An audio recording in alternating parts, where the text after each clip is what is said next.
It's 4 o'clock in Los Angeles. It's 6 o'clock in Chicago. And it's 7 p.m. in New York City. Hello, everybody. Welcome to What's the Buzz, America's Best Podcast. I'm your host, the Mad Dog. I'm Mad Dog DeCipio, joined as I am each and every week by Amelia, the Pitbull Chapman. And tonight, concluding our Kennedy expose, roundtable symposium, if you will, is Dan Lazater. And I've been calling him Dan Lazater for seems like years now. Every show. I still said hello. Thanks, And Angela. welcome back. This is Thank our third and final installment. Tonight, we're going to call this Final Thoughts, the Kennedy assassination. And does history have the answers? Before we do that, because those are, I think those are pressing questions and probably questions that may never be answered depending on who's in charge of the answer. But last night we showed a number of photographs that I got quite a reaction Oh, wow. from. Yeah, oh boy, did I. Especially the one of J.D. Tippit and John Kennedy next to each other. Because, if you think that Lee Harvey Oswald, what I'm going to show you in a minute, if you think this is going to stoke the conspirators, wait, you ain't seen shit yet. So, we had I put a picture up last night, just kind of randomly, a picture of John Kennedy and J.D. Tippit.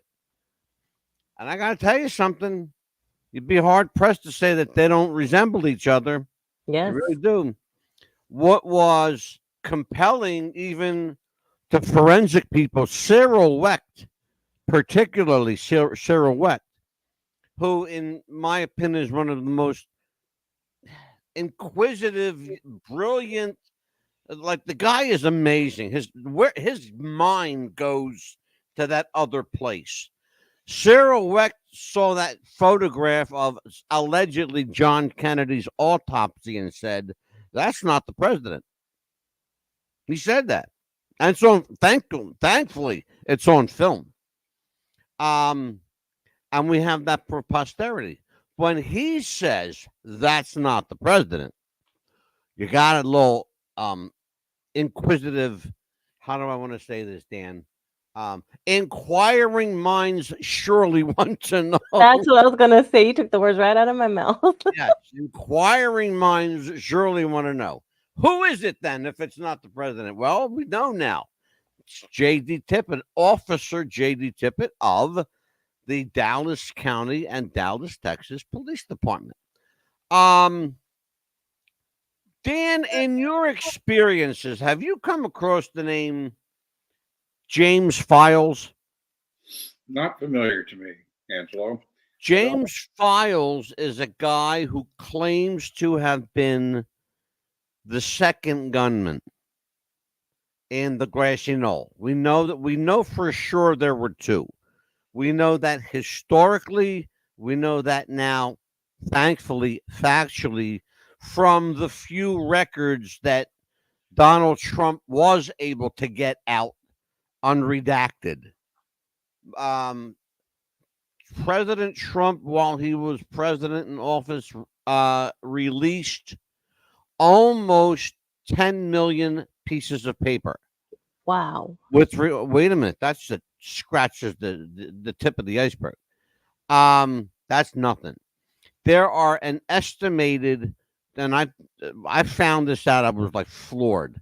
There are an estimated 200 million pieces of paper. What?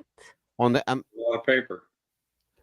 have you heard that number before, Dan? I don't think I have, but I can't say I specifically looked to see what kinds of volume of records. Certainly, we don't know how many records are out there, how many of them we haven't seen,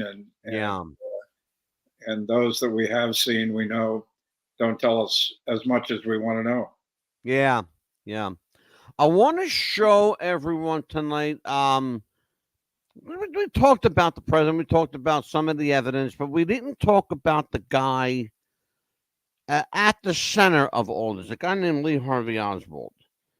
If in fact his name was Lee Harvey Oswald, there is now compelling evidence, and I'm not going to say information, I'm going to say evidence to support the fact that his name may actually have been Harvey Lee Oswald and not Lee Harvey. Hmm. And I'll get into that in a minute. And you're going to see some pictorial evidence, if you will, if you want to call it evidence. Mhm. Some of it was actually. Let's take a look at this. Lee Harvey Oswald. What do you make of this guy? Certainly Any looks thoughts? looks like your average high school, graduate. Groomed. Okay. Yeah, very groomed, polite type person. Okay, you ready for this one? Mm-hmm. Same guy, same year. Wow. Which one? Well, the one to our right, I think, is him, right? He looks You like he's tell been me. beaten up. Yeah, I think the one on the right, and he looks like he's been beaten up by a brawl, like a beer brawl. The one on the right is clearly the man who was brutalized by Dallas police. There's absolutely no Yeah, arguing that point horrible. whatsoever. It was a rough arrest. Dan Lazada, Yeah. your thoughts, my friend? Well, so what year would this have been taken, and where This was the original? 1963, So both photos were taken in 63. as was this. Uh-huh. As Well- was all taken before November of 63, with the exception of the photo to the right here, which was taken actually on November 23rd, 1963. His face looks fatter in this one here. Is it because it's swollen because he got beat up, or? Well, no, it they're clearly two different guys, and you're Yeah. going to see something right now. Mm. The book by George Schwimmer called Doppelganger. If you look, you can look at a photo, and the best way to do this is to say, look at all the Elvis Presley impersonators running That's around. true. They all look like Elvis, right? Mhm.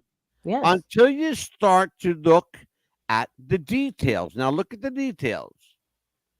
Okay, clearly Lee Harvey Oswald on the right-hand side of this has more of an elongated face and a droopier jowl. The guy on the left looks very rigid, stern, looks like a military guy, Right. very clearly. I don't know who thought that the guy on the left here looked like Oswald, but I have to tell you that Thomas Arthur Vallee, and that's how his name is pronounced. I thought it was Vallee, but Mhm. it's Vallee. Thomas Arthur Vallee was actually mistaken for Lee Harvey Oswald. I don't know how you make that mistake. Pretty significant difference between No, the two. absolutely. Quite a significant difference. Keep that in mind, because you're going to see the next set of pictures, all of whom, let me be clear about saying this. Again, all of whom have been identified as Lee Harvey Oswald. There you go. Wow. Every one of those men have been identified as Lee Harvey Oswald. Okay? I want you to really take a look, if you're able to, look at the names. Now, the guy here in the black and white suit there, Yes. to me, not even close. Not 100% No, I close. would No. think so. And to me, the bottom of the picture to the right, Oswald standing next to somebody who looks like James Dean. That's what I was gonna say. Is that James Dean? But here's the one that got me, Dan. Check this out. What? Oh my Again, goodness. there are at least 4 or 5 different people there all of whom have been identified as Lee Harvey Oswald. So what is this page from? This is from an underground website off the dark web, and I will tell you exactly what it's called. It's called deepweb.me/the Kennedy file. And that's all the info I have on it. Yeah. Well, you can see traits of similarities in a lot of those photographs. Mm-hmm. The only one, Dan, that stands out to me as different is the second row down, dead center. That guy has a wide nose and looks like he's got a wide face and mustache. He looks more like Stalin, I think, than he does. He looks like Joseph Stalin. Thank you. It's like you put all those pictures together, like, whoa, how many is there? Now, they all look like the same person. Right? In this picture. They're not. There are 4 different people here. These are 4 different guys. They all resemble Lee Oswald, particularly the 2 in the center who just look a hair different. And the only difference I can see is the lips. One has kind of a pointy center lip. Mm-hmm. The other one is more rounded. I want to pull that up and let's talk about this. Dan, put your conspiracy hat on there, brother. Tell me what you're seeing in all these pictures. Similarities, differences. Does it raise more questions than answers? Well, I suppose there's always been speculation about, what could have been done, proxies, lookalikes, efforts to confuse.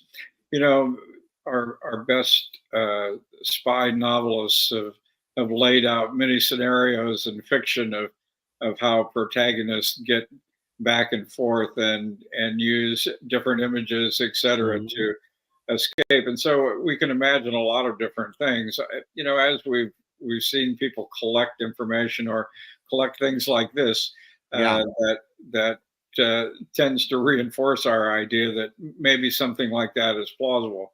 Yeah. My orientation, as you know, has always been what I can document. The rest is speculation.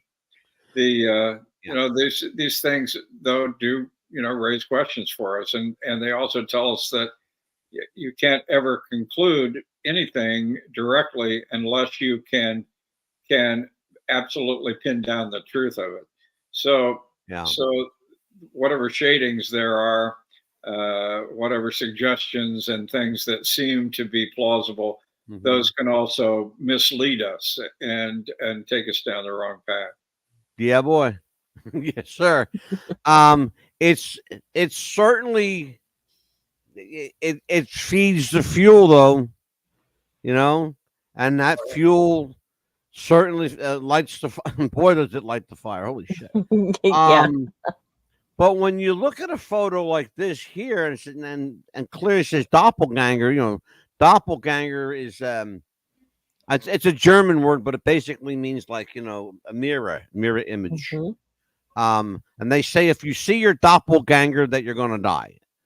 Really? So, yeah, that's what they said. That's the myth. The German people believe that if you old school German believe that if you see your doppelganger that it's a foreshadowing of your demise.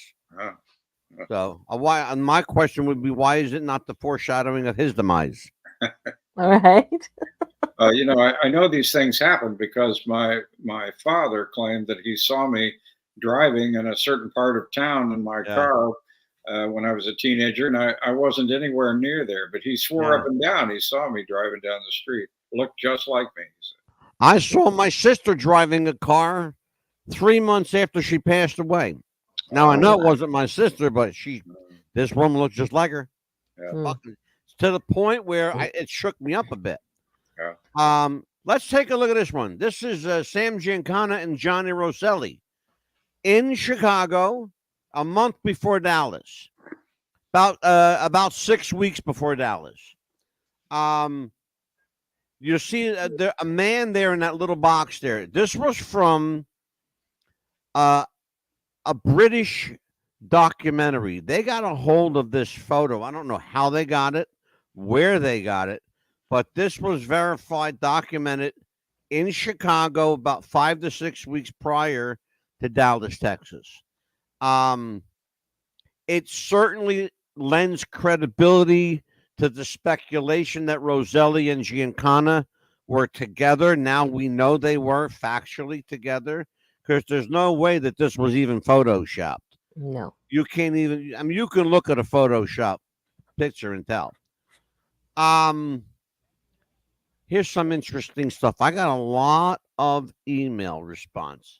A lot of people wanted to know about Orville Nix and his involvement here. Well, you're going to see something right now. This is frame 418. Yeah, 418. 418A. This is 418B. All right. This is from the Orville Nix film. You're looking at the moment of impact where John Kennedy got killed. That little red circle up there, that's the shooter. And you're going to see something with pretty amazing clarity in just a second, right now, in fact.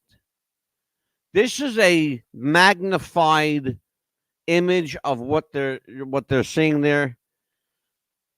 You can see the muzzle blast, the police badge, the face, and apparently not even trying to hide it.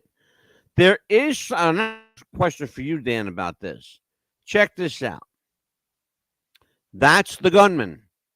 That's the badge man. Everybody wants to call him the badge man. That's the badge man. This was the photo we saw last night. Right. Okay. This is a high resolution picture. There's the badge. There's the arm patch. There's the muzzle blast. Again, you can see him wearing glasses. No mistake about it. All right, talk to me. Technology is as much a friend as a foe these days, but in this particular case, regarding the Kennedy assassination, I think our technology is our friend. What do you make of this guy?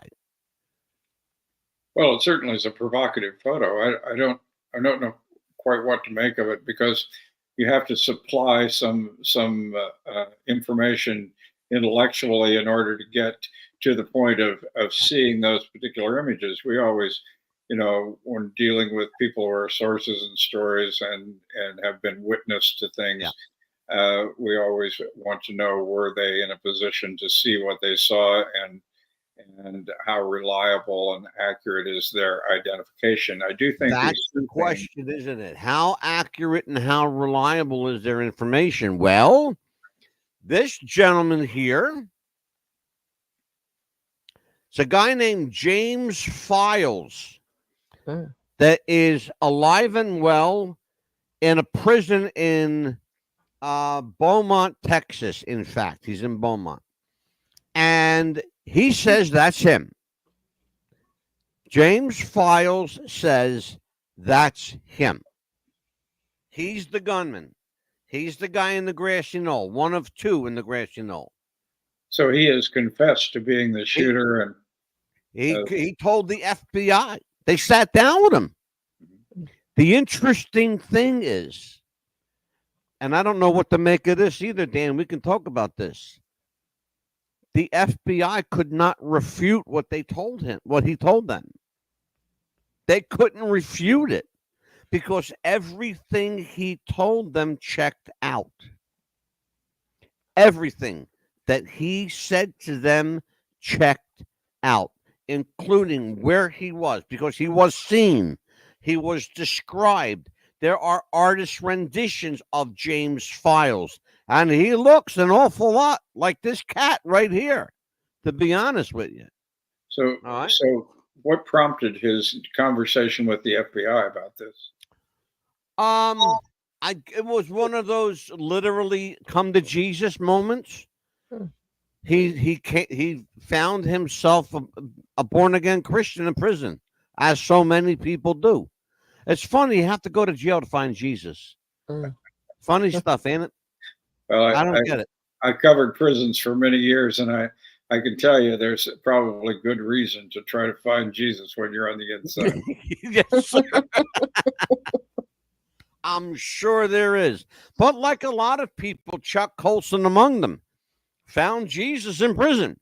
That's right. So James Files says that he was compelled by the Lord to tell the truth, to get it off his chest.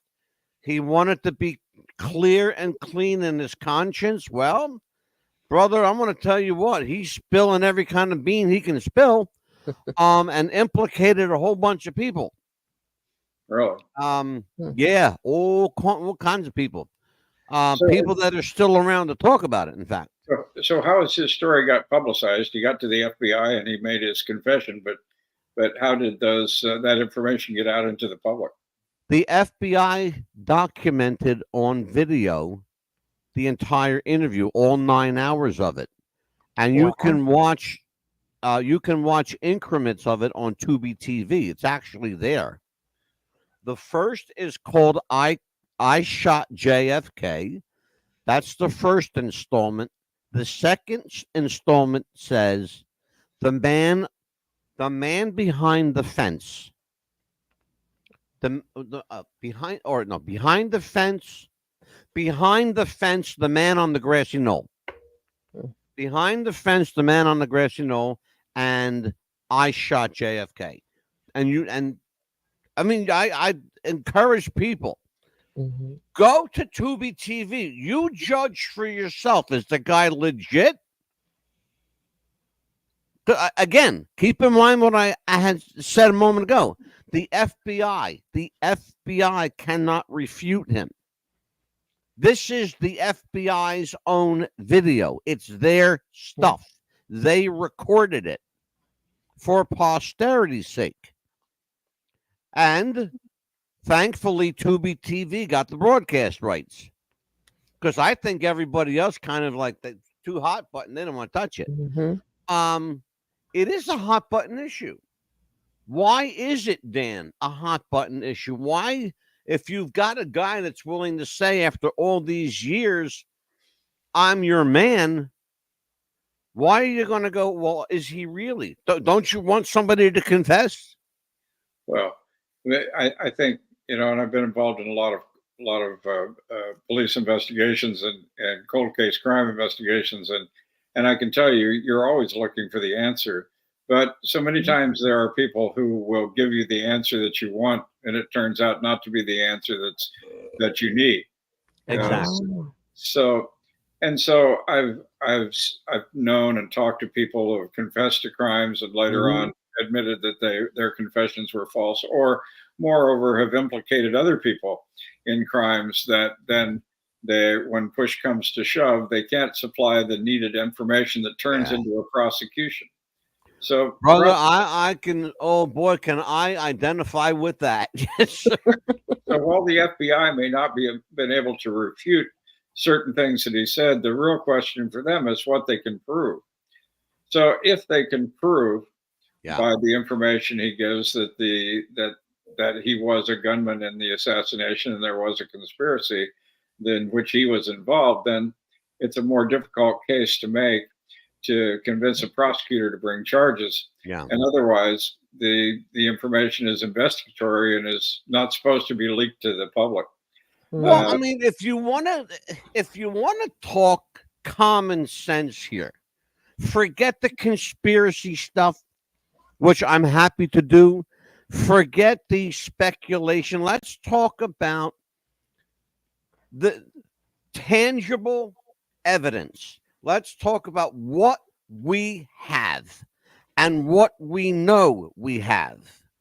We know we have a pristine bullet that allegedly went through the president, then through Governor Connally, and somehow magically appeared on a hospital gurney at Parkland Hospital in Dallas, Texas. That's okay. That's one pristine bullet. One. What about the two that hit the president in the head? Where are they? Where'd they come from? Nobody wants to talk about, oh, yes, it's a single lone gunman. We have the bullet. Really? What time last night do you think I was born? Right. Okay. I've been at this a long time. I'm not to toot my own horn, but toot. I'm a pretty smart guy. Okay. Smart enough to know that I'm being handed a line of shit when I get it. I also happen to do psychic work, and I know what it's like to tell people what they want to hear and what they need to hear. Because I had a police officer say to me in a child disappearance case, tell me what I want to hear. I said, I can't do that. I'm going to tell you what you need to hear. You do what you want with what I tell you. But I'm going to tell you what you need to hear. And if you're here because you want me to tell you something, you got the wrong guy, brother. And because I do this stuff, I don't take any money. I do all of my psychic work for free. I don't take a dime for anything that I do, including this show. We don't get paid for this show. No, we don't. And I'm happy not to get paid for the show because I can say what and do what I want. I don't have any sponsors thankfully I got sponsors that love it, that love what we do, and are balls to the walls, gung ho like we are, particularly Manscaped and Shopify. Mm-hmm. But no one's going to tell me how the narrative is supposed to be. I'm going to tell you what the narrative is. And in the case of John Kennedy, the narrative is they found a sucker, some sad sack, a patsy, if you will, who fit the bill, underachiever, lofty dreams, wants to be somebody, wants to be famous. Lee Harvey Oswald was all of that. He wanted to be all of that. There was another problem, though. Somebody else, at least one other person, looked an awful lot like him to pull this off. There's no question in my mind somebody who looked like him was involved in duck and dodge, playing interference. The guy that killed Officer Tippit, there's no way you will never convince me that Lee Harvey Oswald shot J.D. Tippit. You will never convince me of that. Your thoughts, Dan Lizotter? Well, Occam's razor. The explanation of any complex situation is usually the one that's the least complex. But and that's something that, as I've thought a lot about what we've been talking about for the last couple of days. Yeah. It occurs to me a lesson that I've learned over time, which is that when you're looking to investigate an event that happened, whether it's a cold case murder or whether it's an assassination or whether it's who's running drugs out of some particular political capital, the thing that often troubles the investigation is the minutia, and the things that, while they raise your suspicion, they don't tell you anything. So the bullet does tell us something. It tells us that most likely that was placed on the stretcher.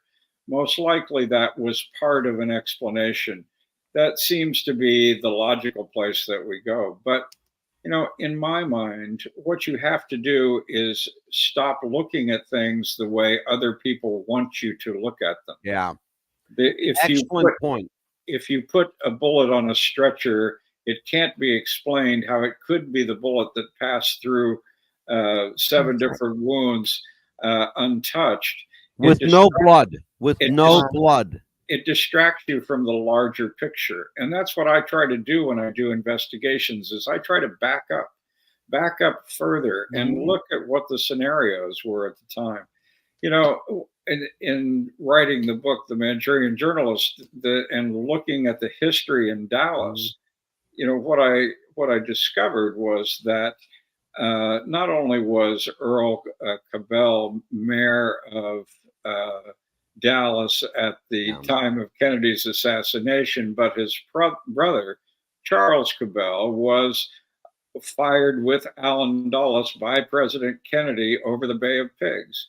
Yeah. Charles Cabell was, during the course of November and October prior to the assassination, traveling around Texas, speaking to veterans groups and others, and his speeches were about how we should distrust Kennedy and Kennedy's administration and their lack of fervor for anti-communism, etc. So when you back that up, and I've talked about this little storefront bank in Texas owned by Robert Story. Yes, sir.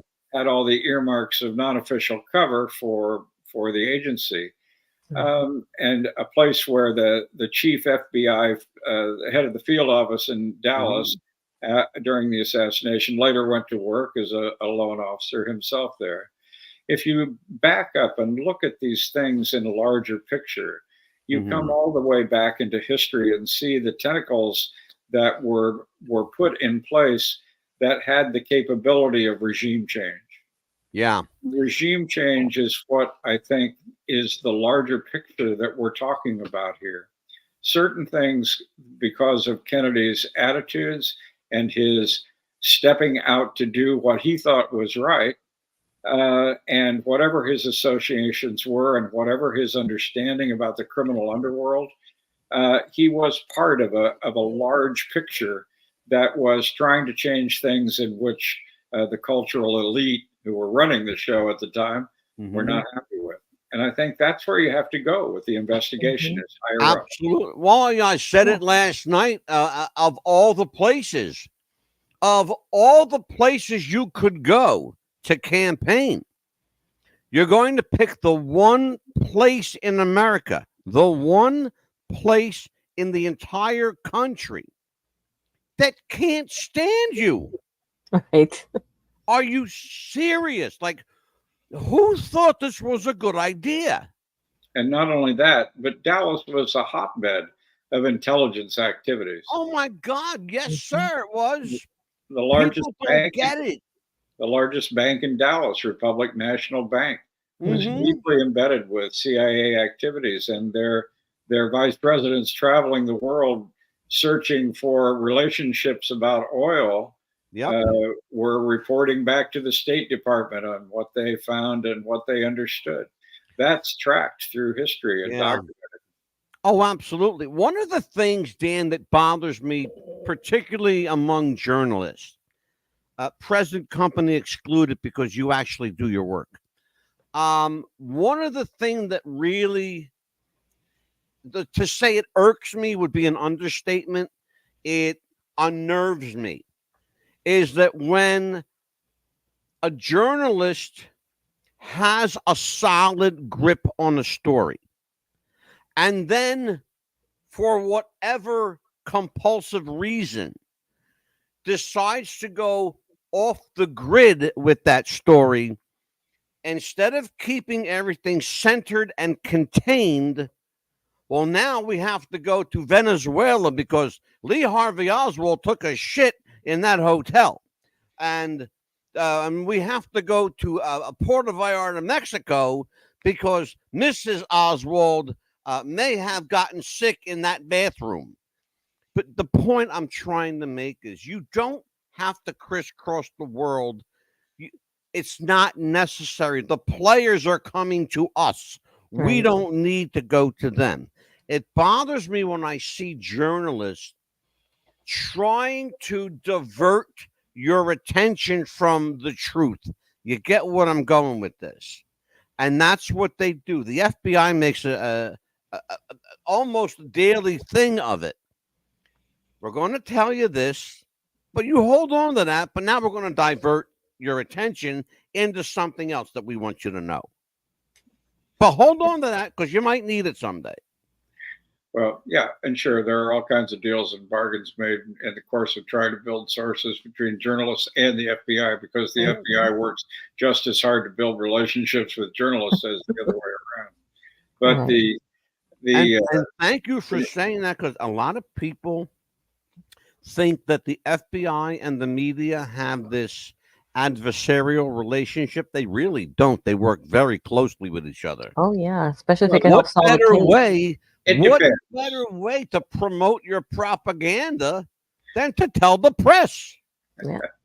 and the proof is always proved by the exceptions as well, because I know that the FBI in many cases has been up to questionable activities for which they've never been held to account, and so the failure of journalists in the course of trying to keep their good source network together don't investigate what's right in front of them. That's problematic as well. So, Amelia? Yes. I have been on the air for 35 minutes, and I am so sorry I have not even once brought you into this conversation. That's okay, because I'm listening because of But you look good sitting there. Because I was thinking to my head. Questions for Dan. Go ahead. I was thinking. Okay, somebody that confesses to his murder or his assassination, and the FBI is like, okay, yeah, you did. Okay, we're gonna grill you for 9 hours, but don't really do anything about it. I think it's because they'll be opening a can of worms, because they're going to be implicating more people that they were actually protecting in the beginning. Yeah.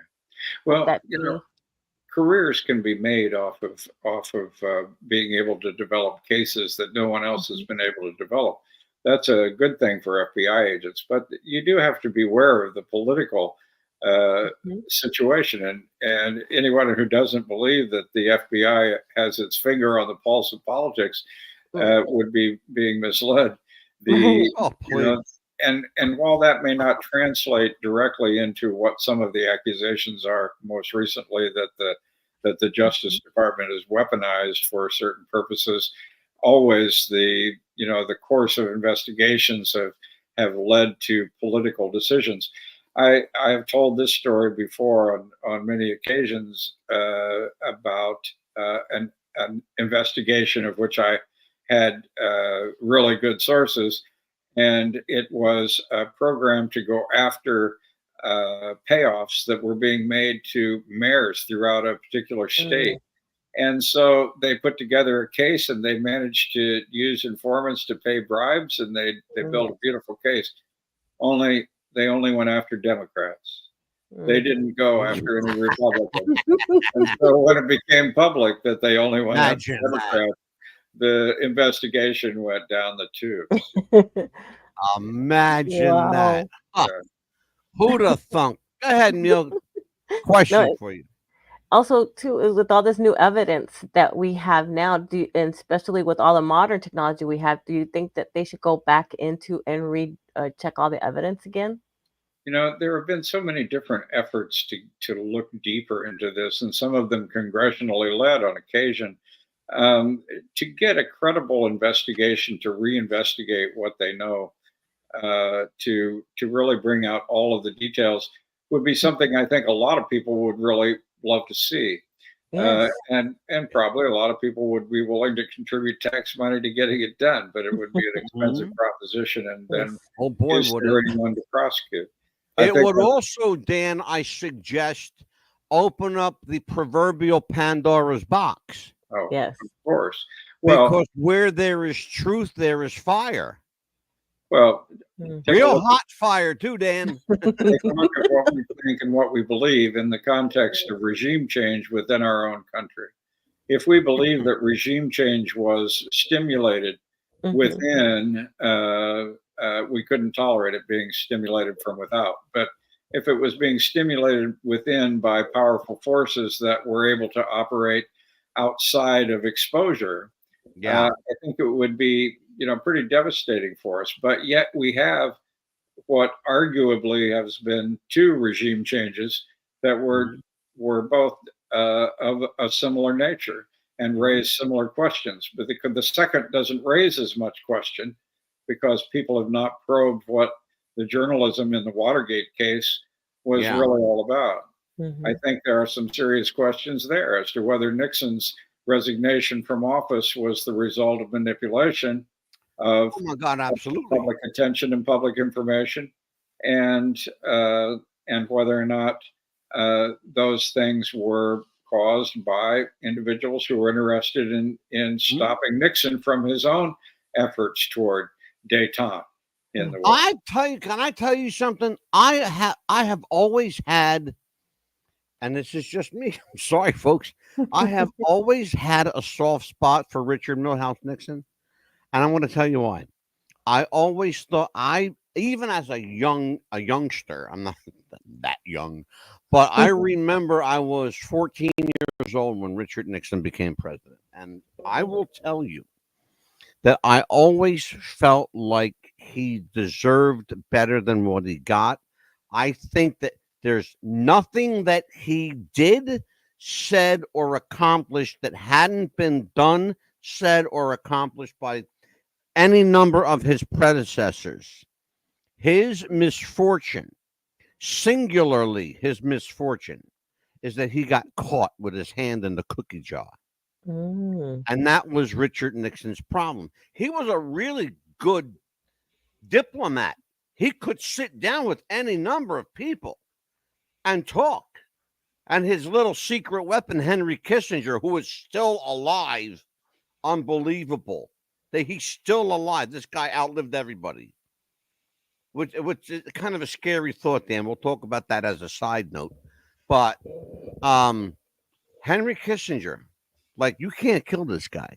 I'm sure people have tried. But let me talk to you about a couple of moments in history that are reminiscent of regime change. In Oliver Stone's film JFK, he calls it a coup d'etat. Okay, by whom and for what purpose, Dan Lazzater? Well, if you take a look at what history tells us about the operations, American operations, and if you listen to people like Peter Dale Scott, who's someone that I've interviewed on several occasions, former Canadian diplomat and professor at Berkeley, who's written extensively about the deep state, so to speak, or deep politics, as he calls it. Yes, sir. Oh, yeah, we're going to do that one. And we take a look at those kinds of issues that he and others like Joan Mellon, who's also written about the assassination, first one to link Republic National Bank in Dallas to agency activities and to help bring forward some of that information. That, if we look at in this context, if we look at our democracy as being very paternalistic and in a way crafted by oligarchs within this country who have had power and influence and the ability to influence institutions and political directions and things behind the scenes. I think when you look at that and you look at the distrust that these individuals who had power and were in a lead position, the distrust they had of true democracy in this country, I think then you come to a certain reasoning that these being able to use a civilian intelligence agency to serve the purposes of that state, as opposed to the democratic state that we all love and cling to, and to the constitutional freedoms that this democracy is supposed to protect. We may be tolerant of some of that paternalistic oversight, but when we come to situations like that raise questions about elected officials being able to perform the duties they were elected to perform, or whether they're interfered with by powerful institutions and individuals that are not readily apparent to us, then we see some faults in our democracy, and one of those being the fault in the American press, not to tell us the story that is true in all its messy detail. When I was a kid, my desire when I grew up was to be Abby Hoffman's lawyer. I never met Abby Hoffman, but I did meet Jerry Rubin once. And, Jerry, two guys after my heart. A couple of moments that define regime change. Certainly the Kennedy assassination, 9/11 for sure.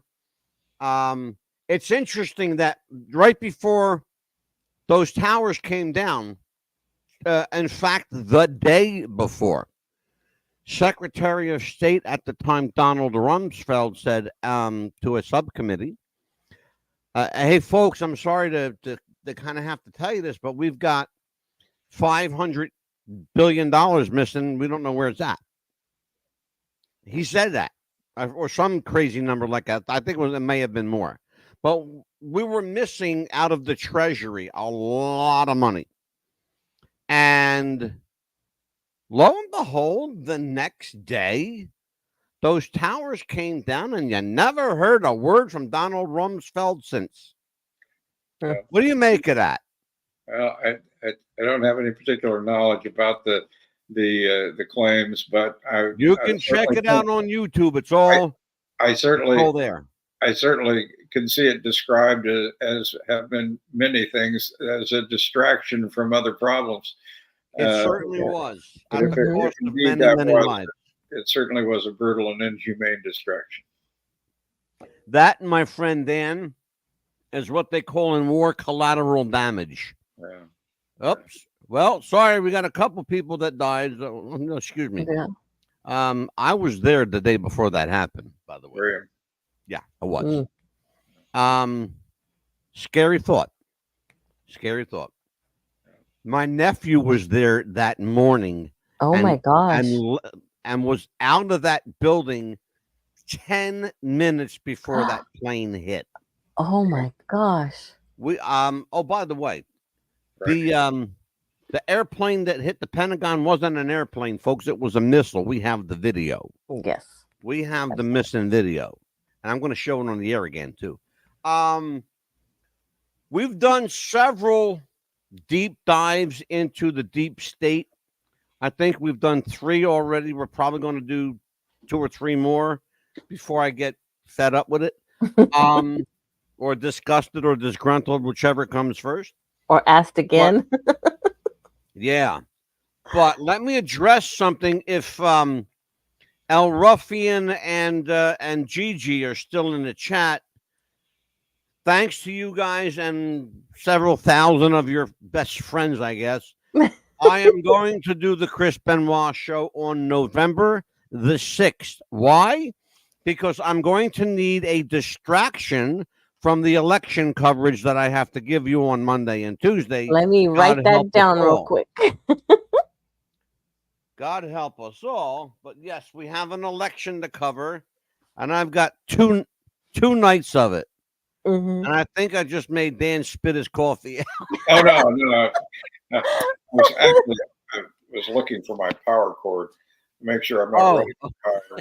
I have it written down, November 6th. Amelia, final questions for Dan. Right. Do you think that something like this happened because they were doing something else over here and say, hey, look at this distraction, we're doing something else over here? Well, certainly as part of the intelligence community's quiver of arrows, I think distraction and the abilities to create distraction has been a tool they've used many, many times. And so what works. Right. In my heart, what do I want to believe happened? Do I want to deduce from the evidence that there was a conspiracy to kill Kennedy and that it went far beyond Lee Harvey Oswald? I think that I can't, in any circumstance, buy the idea of a lone gunman. I can't erase the circumstantial evidence. I can't undo the things that we know. And certainly in the environment where, in Dallas most particularly, where we had this sort of intelligence activity going on rampantly, major issues of global importance unfolding around Dallas, I think that tells us a lot. And will we ever know whether an assassination team like the one that was put together by ex-Nazi Otto Skorzeny, who was frequently in touch with the CIA, who was who was responsible for killing German scientists on behalf of Israel, who were working for Egypt back in the days after World War II. Those kinds of assassination activities existed. Those tools were used. The capabilities were there. And you have to go from there, I think, to think if it's possible, it's plausible. Is it plausible? Is it provable? Right. There we are hung up on the point of contention. Well, I'll tell you what, if a picture is worth 1,000 words, we showed you a whole bunch of pictures last night and tonight. Credible pictures, all of them from the National Archive, all of them readily available at the National Archive. And most of them, thankfully, thank you to the Kennedy Library in the sixth floor museum in Dallas. We want to give them credit for most of those photos did in fact come from them. The ones that we own, meaning our show, they have been noted on the broadcast as being owned by the show, including the gunman, the silhouette, and the one Amelia with all the triggers and arrows. Oh yeah, with the diagram of I forget what you want to call that. Graphics. There's a word for you, graphics. Photo with the graphics on it. Yeah. It's the stupid stuff that I forget. The important stuff I always remember. Dan, you make me a happy guy when you're here because I have somebody to converse with. Well, I appreciate that. I enjoy the conversations. I will. I am going to give you a call in. Let's see, probably next. This is Wednesday. I'm going to probably call you before then. In the next few Tuesday or Wednesday of next week, I'll call you. All right. And you and I will sit down and work out the Robert Story story. Right. That's a story, brother. Let me tell you what. That's a hellacious story. And many, many ways, in a real tangible way, ties into the Kennedy assassination very profoundly. Most certainly. Amelia, what do we got?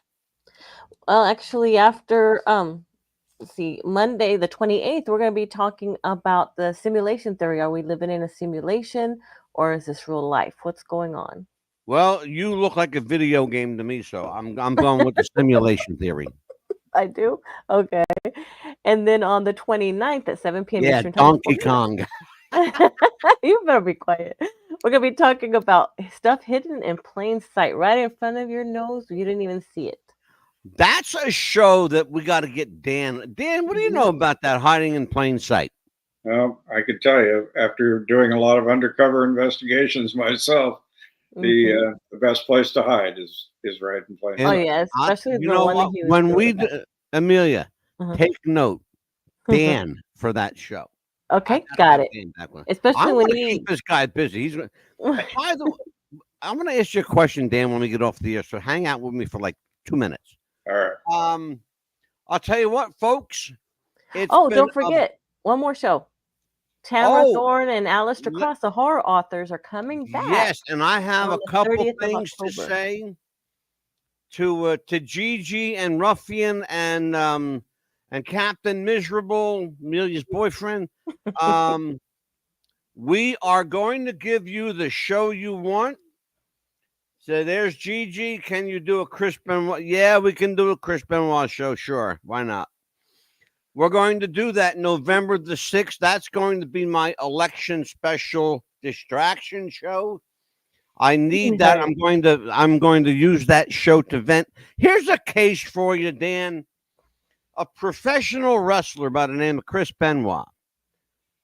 Allegedly, we have to say allegedly. Because there's substantial evidence to prove otherwise.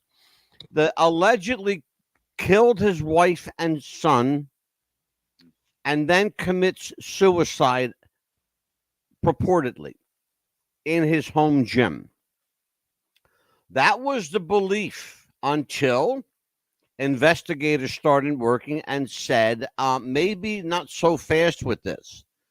So here it is now, 18 years, almost 18 years later, and we're still talking about a dead professional wrestler. And who killed him? Did he kill his wife? Or were they all taken out as a result of a bad drug deal gone bad? Business, crisscrossed business, double-crossed business, however you want to say it. Mm-hmm. His wife was into some bad shit. You know that, Amelia. Oh, yes. Yeah. So Everybody did was his talking about wife that. get them all killed? Did he have any clue? And what about the voices heard on his open cell phone in his house the night of the murder / suicide / setup mob hit, as it were? We are going to go down that fucking rabbit hole once again. Like for Hopefully for the the last time. 9th or 10th time, if I counted correctly. Oh my God! Please, but they can't get enough of this Benoit. It's like the Kennedy show. Mhm. Those are the two most requested shows we get. It's crazy. And the do Marilyn Chris Monroe. Benoit? Can you talk about President Kennedy? Mm-hmm. Yeah, I can. Yeah. For the 11th or 12th time. And Sure, we why did that not? about Marilyn Monroe too. Remember, we had a lot of Oh, requests on Marilyn! that. Wait a minute. I had some pictures provided to me by some people. Legit pictures of Kennedy and Marilyn, very intimate. I got in trouble for showing them on the air, and I promised I wouldn't do it again. I would be a good boy on that regard, because I don't want to fuck with these people. Marilyn's personal carpenter was a friend of mine, and he was a fine woodworker, and he built furniture and remodeled the inside of her house. Oh wow! So he had. I'll go one with you. Okay. I had an hour-long conversation with Joe DiMaggio about Marilyn. I met Joe DiMaggio in Atlantic City, New Jersey. It was called the Greatest Sports Legends Banquet. I got to meet Joe DiMaggio and my childhood hero, Bruno Sammartino. I don't know if you know who that person is. I don't. He is the longest reigning wrestling champion in world history. 11 years undefeated. Nobody beat Bruno. No. Nobody beat Bruno. And then Hulk Hogan came along. Yeah. Anyway, folks, I'll tell you what, I love doing these kind of shows for you. And I love bringing you intellectual people, hard-hitting people like Dan Lazater. Dan is a Pulitzer Prize-winning journalist. He is an amazing intellect. He's got this mind that just doesn't quit. Remarkable guy. Well, till we see you again, yeah. Lord willing and the creek don't rise, we will be back with you on Monday evening, and we'll have some fun, all right? And if we don't have fun, we'll beat Amelia up. Folks, listen, take care. God bless you. We'll see you next time. Bye-bye. Come on, let's go. There you go. Come on. Go home. Go.